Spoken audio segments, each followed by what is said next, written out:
ಎಲ್ಲರಿಗೂ ನಮಸ್ತೆ ಸ್ನೇಹಿತರೆ. ಹಿಂದೂ ಧರ್ಮದಲ್ಲಿ ಹಲವಾರು ಧಾರ್ಮಿಕ ಕಾರ್ಯಕ್ರಮಗಳನ್ನು ನಡೆಸಲಾಗುತ್ತದೆ. ಅವುಗಳಲ್ಲಿ ತುಳಸಿ ಪೂಜೆ ಒಂದು. ತುಳಸಿಯನ್ನು ಪವಿತ್ರ ಮತ್ತು ಪೂಜ್ಯವೆಂದು ಪರಿಗಣಿಸಲಾಗುತ್ತದೆ.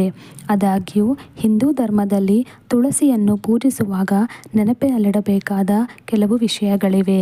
ಅವುಗಳನ್ನು ನಾವು ತಿಳಿಯೋಣ. ಫ್ರೆಂಡ್ಸ್, ನನ್ನ ವಿಡಿಯೋವನ್ನು ಮೊದಲನೇ ಬಾರಿ ನೋಡ್ತಾ ಇದ್ದರೆ ದಯವಿಟ್ಟು ನನ್ನ ಚಾನಲನ್ನು ಸಬ್ಸ್ಕ್ರೈಬ್ ಮಾಡಿ.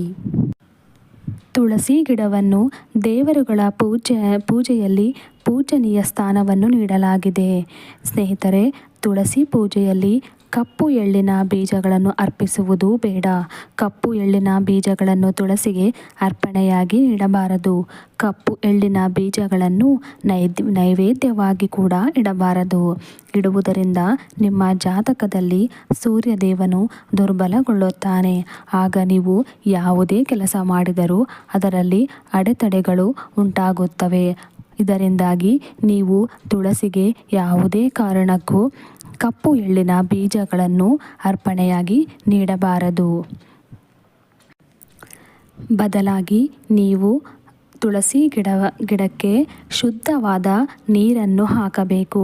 ಹಾಗೆಯೇ ತುಳಸಿ ಗಿಡದ ಮುಂದೆ ಒಂದು ದೀಪವನ್ನು ಬೆಳಗಿಸಿ ಮತ್ತು ನಂತರ ತುಳಸಿ ಗಿಡಕ್ಕೆ ಗಂಗಾಜಲದ ಕೆಲವು ಹನಿಗಳನ್ನು ಸಹ ನೀರಿನಲ್ಲಿ ಬೆರೆಸಿ ಹಾಕಬಹುದು. ಇದರಿಂದಾಗಿ ನಿಮಗೆ ಪುಣ್ಯ ಪ್ರಾಪ್ತಿಯಾಗುತ್ತದೆ. ನಂತರ ತುಳಸಿ ಗಿಡಕ್ಕೆ ಕೆಲವು ಹೂವುಗಳನ್ನು ಅರ್ಪಿಸಿ ಮತ್ತು ತಾಯಿ ತುಳಸಿಗೆ ಆರತಿಯನ್ನು ಅರ್ಪಿಸಿ.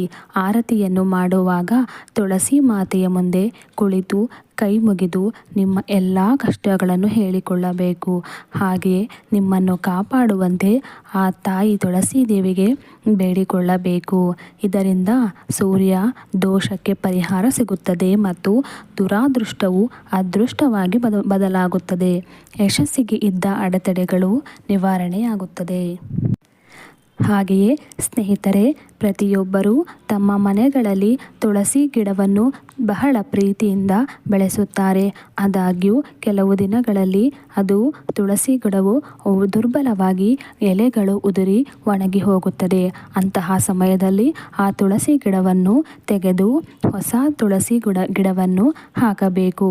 ಇದರಿಂದಾಗಿ ನಿಮಗೆ ನಕಾರಾತ್ಮಕ ಶಕ್ತಿಯನ್ನು ತಡೆಯಲು ಸಹಾಯ ಮಾಡುತ್ತದೆ.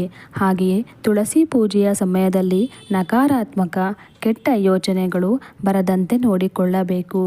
ಭಾನುವಾರದ ಏಕಾದಶಿಯಂದು ತುಳಸಿ ಎಲೆಗಳನ್ನು ಎಂದಿಗೂ ಕೀಳಬಾರದು.